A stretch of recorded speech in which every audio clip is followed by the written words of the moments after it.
बिस्मिल्लाहिर्रहमानिर्रहीम। मैं हूं सुभान खुसरो और आप मेरा यूट्यूब चैनल दरिया न्यूज़ देख रहे हैं। तो आज मैं आपको दामन-ए कोह की सैर करवाता हूं। सबसे पहले आप दामन-ए कोह की सैर करें और उसके बाद मैं आपको ये बताऊंगा कि दामन-ए कोह किस जगह वाक़ है और यहाँ पर आप किस तरह आ सकते हैं।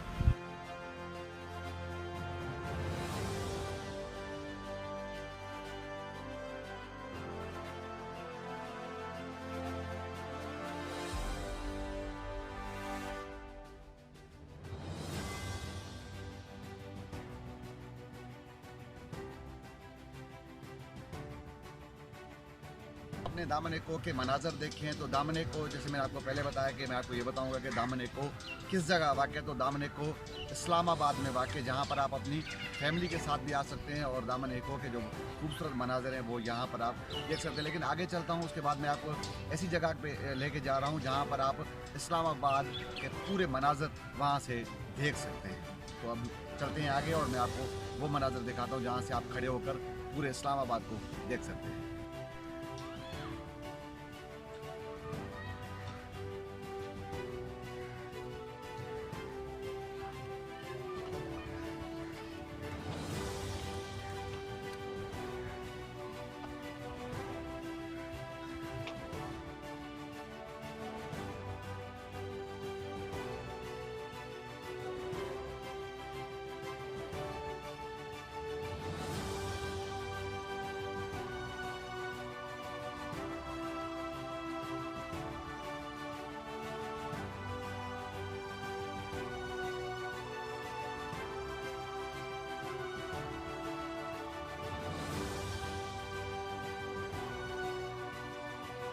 इस पॉइंट पे लेके जा रहा हूँ जहाँ पर आप खड़े होकर पूरे इस्लामाबाद को देख सकते हैं। तो अब इस वक्त हम उसी पॉइंट पर मौजूद हैं।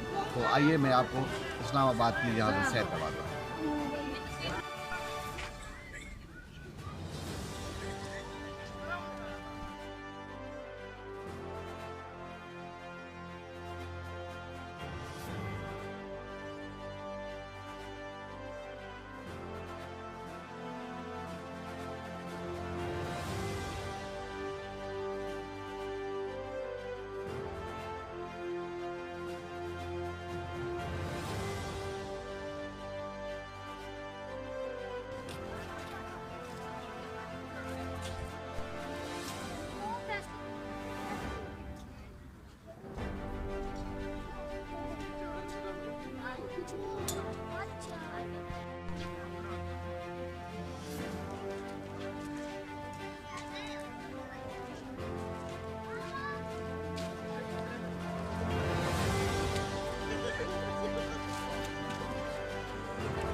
तो जी नाज़रीन, जैसे आपने दामन-ए कोह की तो सैर की है। तो दामन-ए कोह में इससे पहले बताया कि दामन-ए कोह वो जगह है जहाँ से आप खड़े होकर पूरी इस्लामाबाद की सैर कर सकते हैं, इस्लामाबाद के मनाज़िर देख सकते हैं। तो दामन-ए कोह वो फैमिली पॉइंट है जहाँ पर आप अपने बच्चों के साथ भी आ सकते हैं और यहाँ पर जो मुख्तलिफ रिफ़्रेशमेंट के लिए पॉइंट्स भी कायम हैं। तो यहाँ पर ख़ास तौर के लिए फ़ैमिली के साथ आप आ सकते हैं और बड़ा अच्छा माहौल है। तो मेरे ख्याल में आप इस वीडियो देखने के बाद यहाँ पर आएँगे और दामन-ए कोह की सैर करेंगे।